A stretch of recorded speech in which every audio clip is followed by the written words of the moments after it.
Hey everyone, it's Russ from Wealth Care for Women. I'm excited to be joined again today by Lisa Kaufman and Natasha Berk.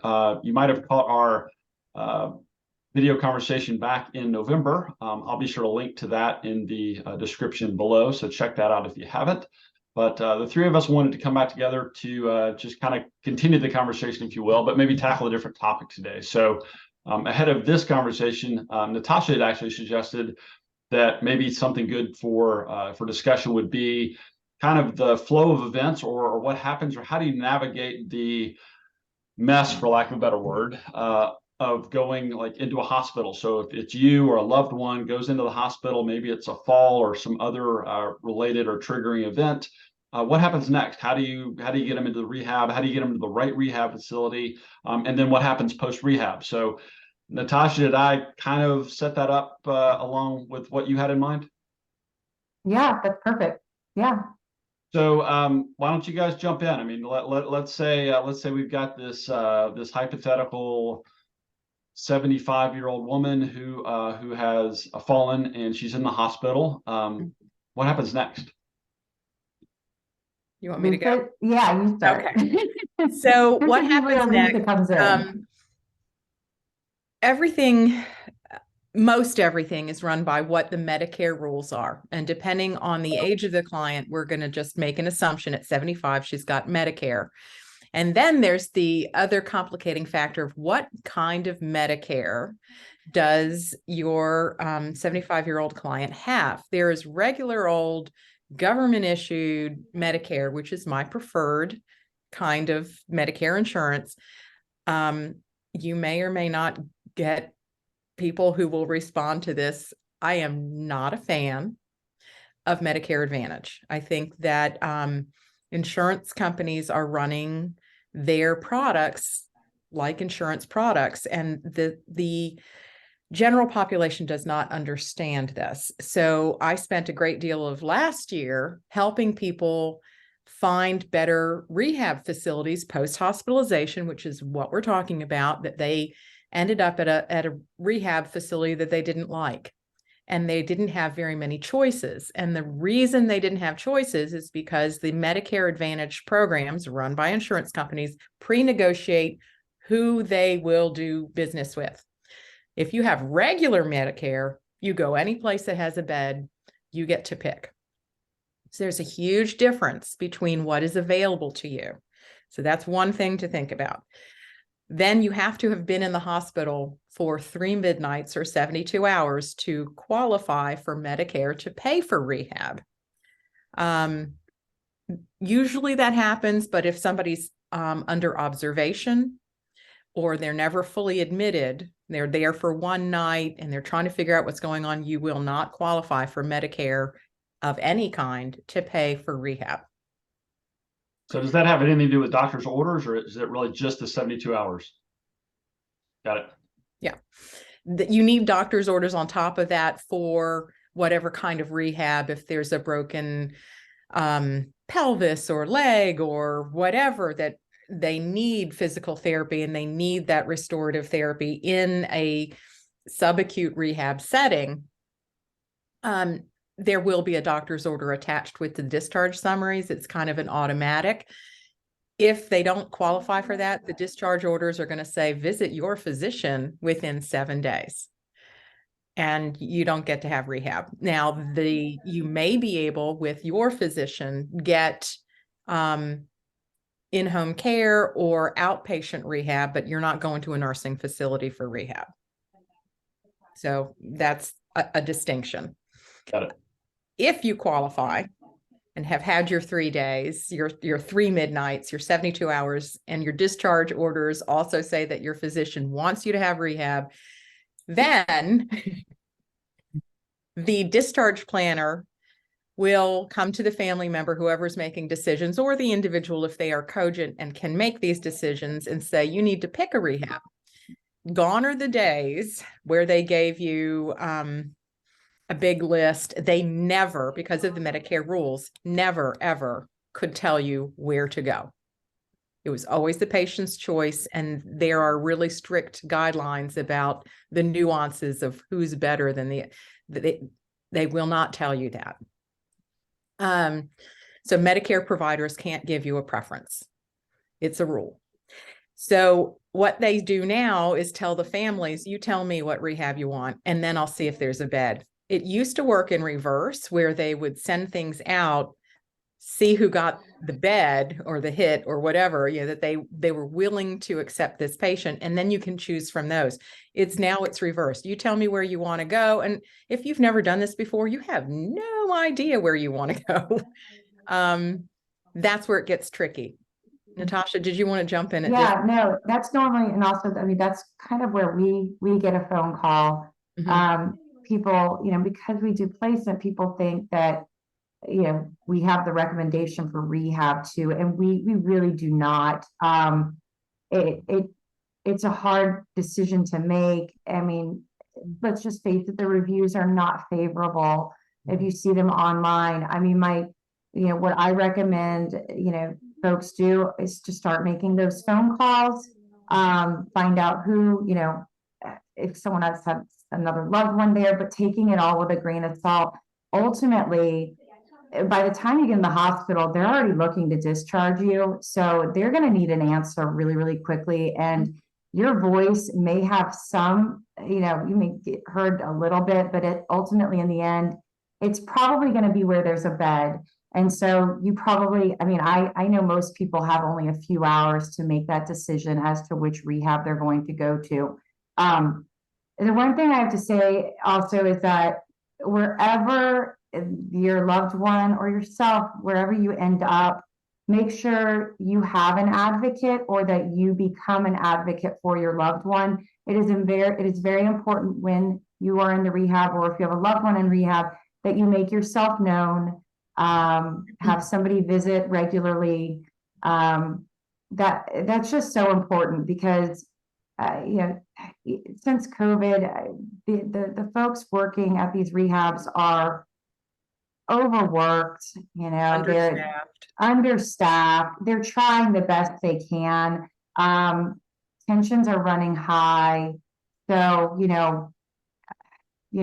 have a little bit of grace with these folks, I would say, but there's still an expectation. And the important thing is that that you or your loved one they're getting the therapy that they need, because the goal is to get out of there. When we start talking to families, where do they go after rehab? Because that's also becomes a question. Most people want to go back home, which is great. That is the ideal situation. You go back home, and when you go back home, you're going to get an order written for, outpatient PT and OT through a home health company. If you need additional care on top of that, you can hire a home care company to provide additional care. The other side of things is, you start considering moving into a community. So, those are really kind of the options that happen there. Now, Lisa, anything else to add when somebody's in the rehab? Because isn't it like that they initially get, is it 20 days off the bat, or it's 20 days, right? So the way that works, and the language that people use is very vague. And I find it to be misleading. And I think that is fairly consistent in a lot of services provided to the elderly. They give these broad swaths of, okay, you can have up to 100 days. So people hear, oh, I have 100 days. No, you don't. Medicare will pay 100% for 20 days. And then they go to the 80-20. If you have a supplemental, you could have up to 100 days. Medicare is going to pay their 80%, your 20% is going to be from your supplemental. You're covered, nothing's out of pocket. If you do not have supplemental, they're going to just move you along.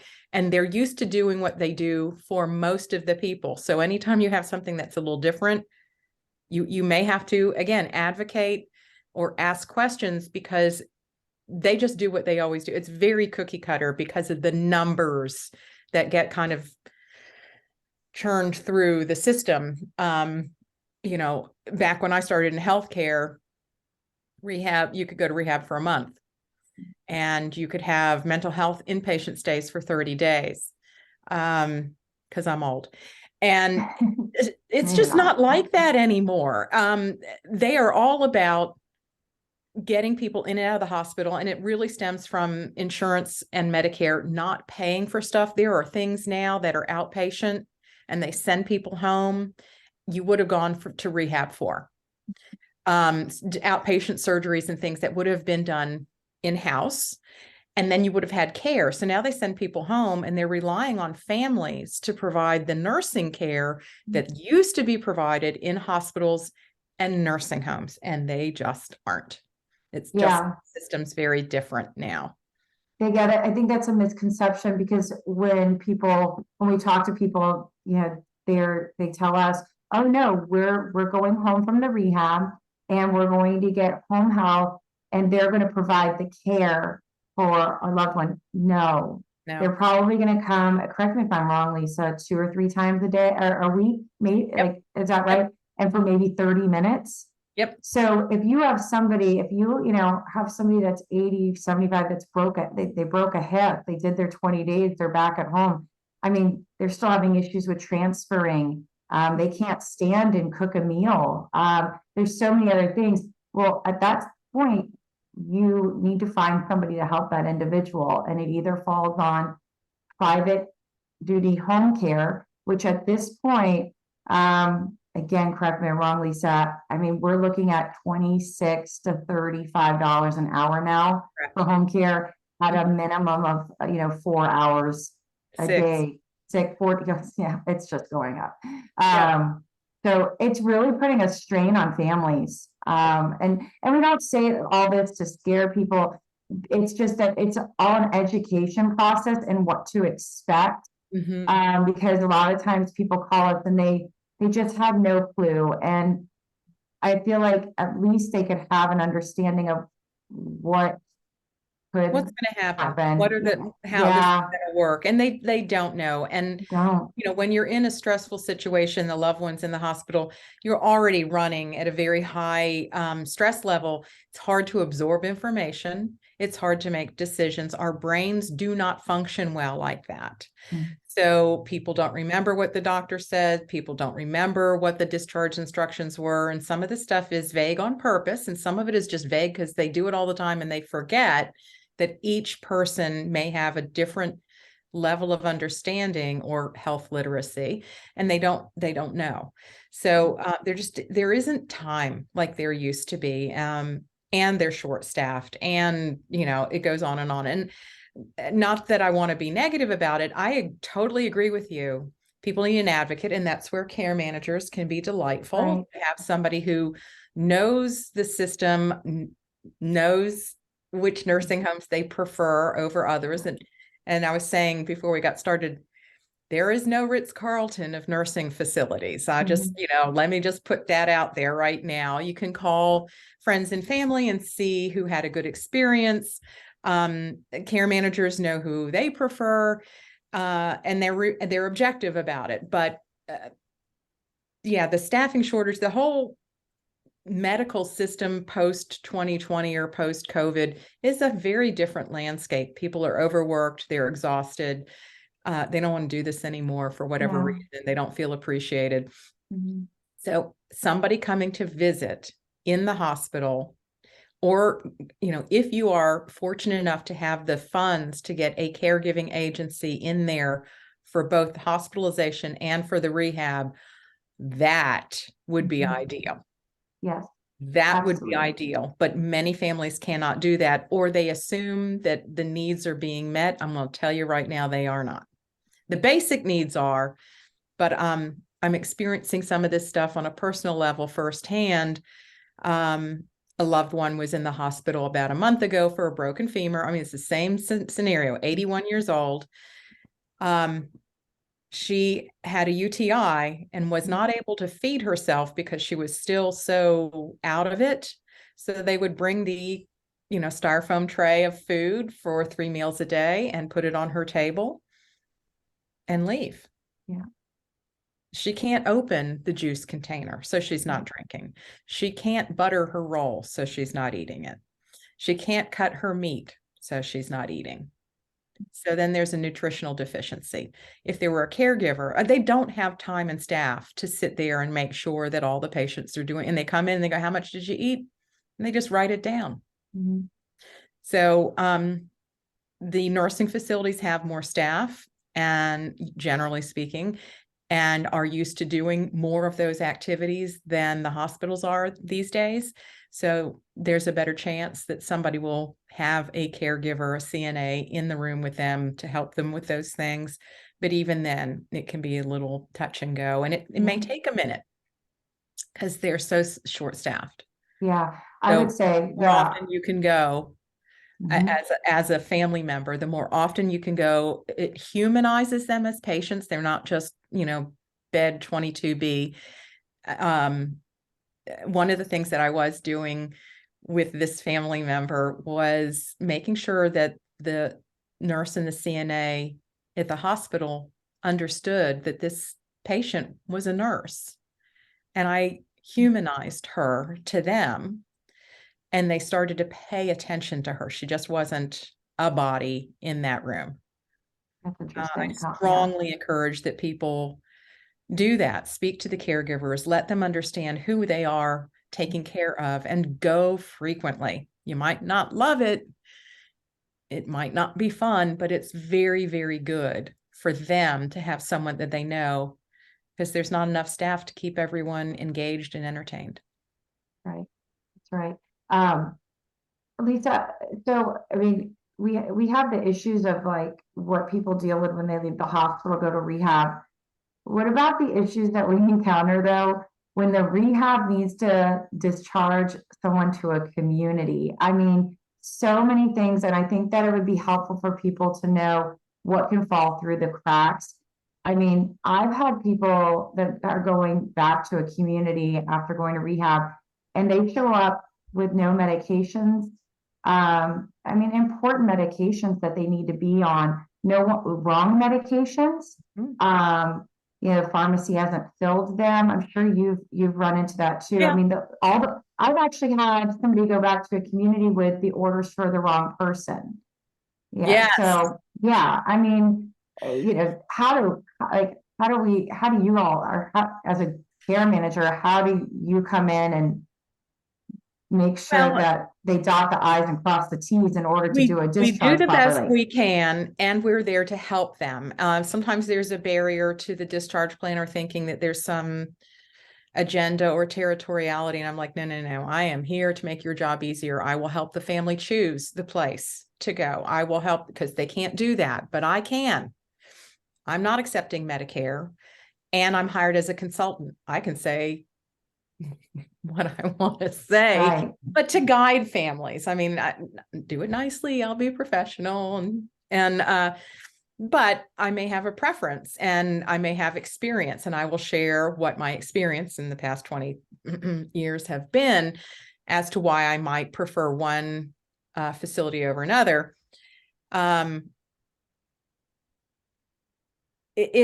It's a very different animal from the communities, assisted living, memory care. Some of it is Medicare paying for a service versus private pay. The perceptions, how the staff communicates and works with people, it just feels very different. In the communities, they're much more hospitality focused than in hospitals, and definitely in nursing homes. And some of it is there's a shortage of nursing homes. Beds are hard to come by. Mhm. These folks are tired and overworked. And tomorrow it's going to be the same thing all over again. I mean, that's their perspective. So it really is this sort of revolving door for them, and they don't have the time to get to know folks unless they stay long term.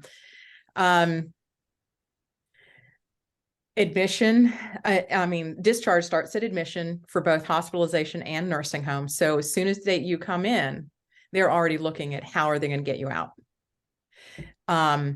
They don't want to keep anyone long-term, period, because Medicaid pays less than Medicare. So they make more money doing rehab and turning people through the beds than someone staying long-term. So they're not looking for that. And if they catch even a whiff that somebody might end up staying in the nursing home for custodial care or residential care, which is the same thing, they'll deny. Right. they'll deny. Yeah. So there are subtle nuances as to why somebody may not be accepted for rehab, because we don't know how their rehab will go until they're done, and they may end up staying. Yeah, I mean, that goes into a whole nother probably discussion of the kind of the loopholes on how to stay long term in a nursing home. We had to do that with my dad. He had to go on Medicaid. It was in Florida, and the goal was to get him to rehab, and then, you know, not throw up any red flags through the process, which we didn't. And once he was there, we then, because he had Parkinson's, so we started then kind of working the system, so to speak, on getting him on a Medicaid pending status and staying long term. I'm sure they weren't thrilled by it, but that is kind of a whole nother subject of how, you know, I get asked is, how do I get my loved one on Medicaid into a nursing home?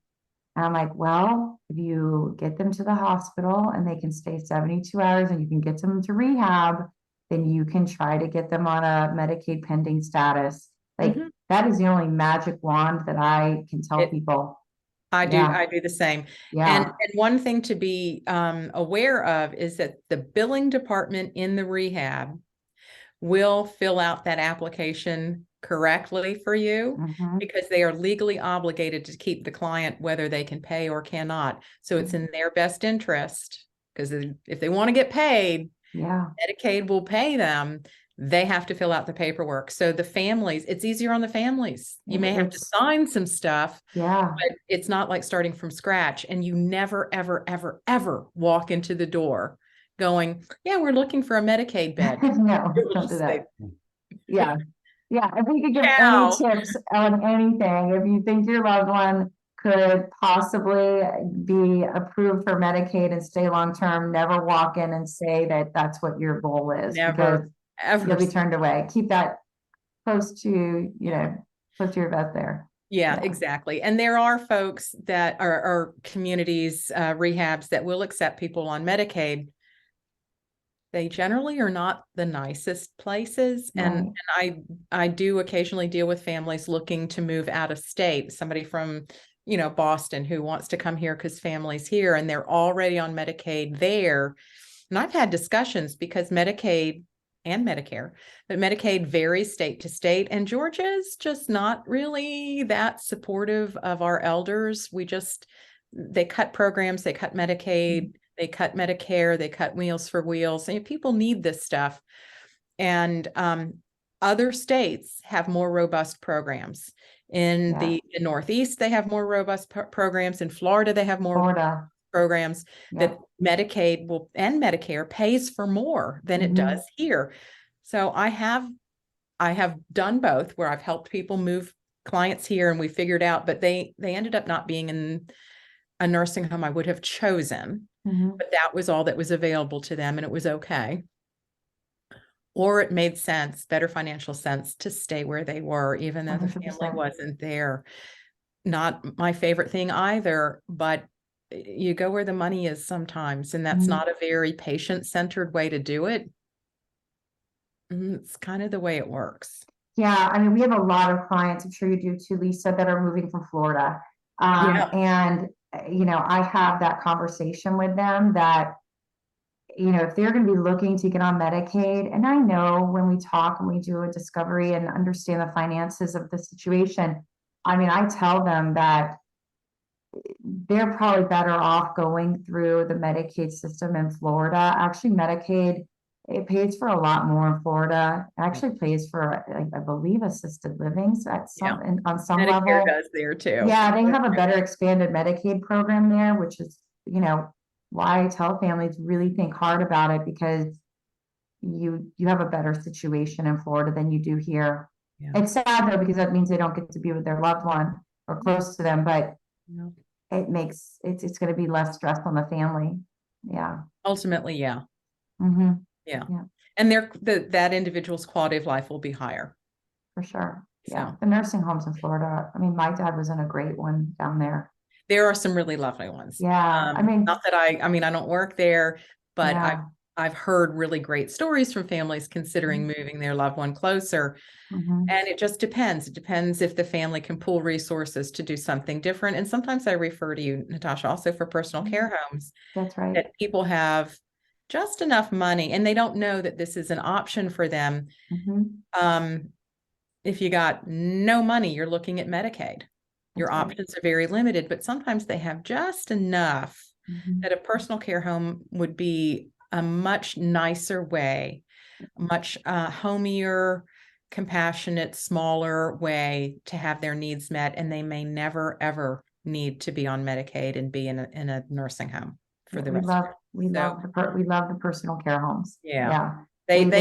They yeah. fill a very special niche for Mhm. our clients, and families don't know that that is a potential option for them. Right. Yeah. Right.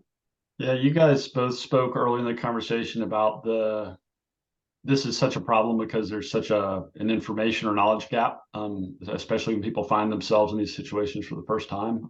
And I think these conversations, which I'm thankful for, so thank you both for your willingness to join me, Oh, it's a great opportunity, Russ. our small attempt to help bridge some of the information and knowledge gap out there. And I also think through our conversation, we've identified or have a lot of topics More we can put things a to pin in talk because about. yeah, Medicare versus Medicare Advantage, Medicaid, personal care homes, Yes.